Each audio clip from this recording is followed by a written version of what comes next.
அன்பு நண்பர்களே, அனைவருக்கும் அன்னை சமையல் உமாவின் அன்பான வணக்கங்கள். இன்னைக்கு அன்னை சமையல்ல பார்க்க போறது மசால் வடை. வாங்க கிறிஸ்பியா எப்படி செய்யறதுன்னு பார்க்கலாம். 1 கப் கடலை பருப்பு 1 மணி நேரம் ஊற வச்சு எடுத்து வச்சிருக்கேன். இதை மிக்ஸியில தண்ணி சேர்க்காம அரைச்சுக்கலாங்க. இந்த 1 கப்ல இருந்து 2 டேபிள் ஸ்பூன் அளவு தனியா எடுத்து வச்சிருக்கேங்க. இப்போ இந்த மிக்ஸியில தண்ணி சேர்க்காம அரைச்சுக்கலாம். ஒரு சின்ன துண்டு இஞ்சி, 1 டீஸ்பூன் சோம்பு, 2 பச்சை மிளகாய். இந்த பச்சை மிளகாய் பெருசாக இருந்ததுங்க, அதனால் 2 போட்டுக்கிட்டேன். சின்னதாக இருந்ததுன்னா 3 கூட போட்டுக்கோங்க. இப்போ இது எல்லாத்தையும் மிக்சியில் தண்ணி சேர்க்காம அரைச்சிக்கலாம். இப்போ நம்ம அரைச்சி வச்சுருக்க கடலைப்பருப்பு சேர்த்துக்கலாங்க. தனியாக எடுத்து வச்சுருக்க கடலைப்பருப்பு சேர்த்துக்கலாம். 1 வெங்காயம், அரைச்சி வச்சிருக்க சோம்பு, பச்சை மிளகாய், இஞ்சி சேர்த்துக்கலாம். பொடியாக நறுக்கின கருவேப்பிலை, பொடியாக நறுக்கின கொத்தமல்லி,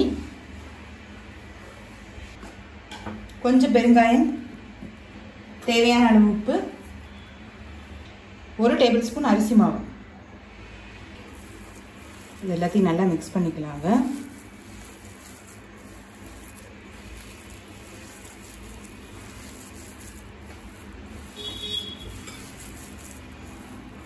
தண்ணி சேர்க்க தேவையில்லை. கொஞ்ச நேரத்துலேருந்து வெங்காயத்துலேருந்து தண்ணி விட்டுரும்.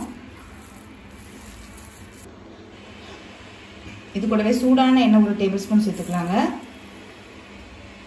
இது சேர்க்கறதுனால நல்லா வடை கிறிஸ்பியாக வரும்.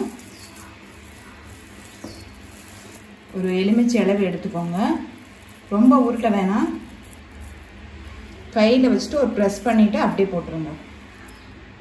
நீங்கள் விருப்பப்பட்டீங்கன்னா இன்னும் கொஞ்சம் பெருசாக கூட போட்டுக்கலாங்க. இப்போ எண்ணெய் சூடாகிடுச்சுங்க, நம்ம வடை போட ஆரம்பிச்சிடலாம்.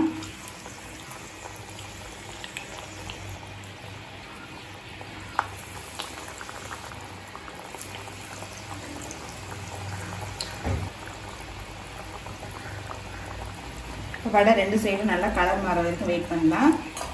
ஸ்டவ்வை மீடியம் ஃப்ளேம்லேயே வைங்க.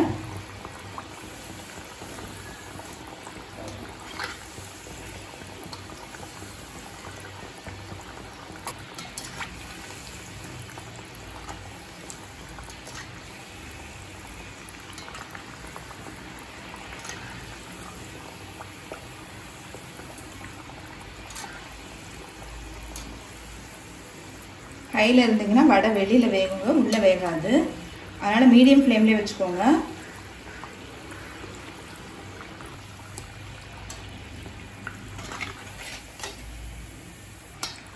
வடை கலர் பாருங்கள், நல்லாவே மாறிடுச்சு.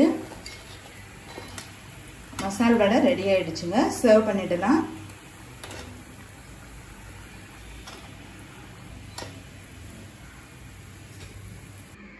சுவையான மசால் வடை ரெடி ஆயிடுச்சு. ரெசிபியை ட்ரை பண்ணி பாருங்க, கண்டிப்பா உங்களுக்கே பிடிக்கும். ரெசிபி பிடிச்சிருந்ததுன்னா வீடியோவை லைக் பண்ணுங்க, கமெண்ட் பண்ணுங்க, ஷேர் பண்ணுங்க. இதுவரைக்கும் அன்னை சமையல் சேனலை சப்ஸ்கிரைப் பண்ணாதவங்க மறக்காம சப்ஸ்கிரைப் பண்ணுங்க. தேங்க்யூ.